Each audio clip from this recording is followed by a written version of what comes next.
Hello, in this video I will show you how to enable Google Assistant to work on lock screen on Motorola Moto G56.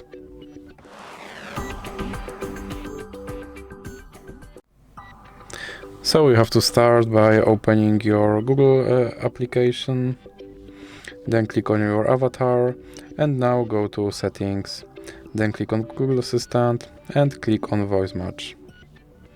Now click here to enable Hey Google feature and scroll down, then click I agree, then scroll down and click I agree again, and click next. And now click on Retrain Voice Match model. Hey Google, help me write a thank you note. Hey Google, what's the weather tomorrow?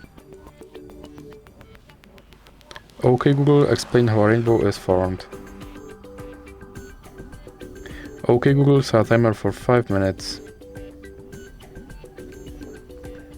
Then click next, and now you can go back, and then click on lock screen and click yes I'm in and make sure that this first option stays on. Then you can go back and go back again and click on Gemini. And now my Gemini is enabled, so let's check if my Google Assistant will work on lock screen.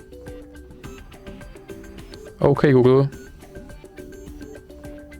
And as you can see, my Google Assistant works on lock screen.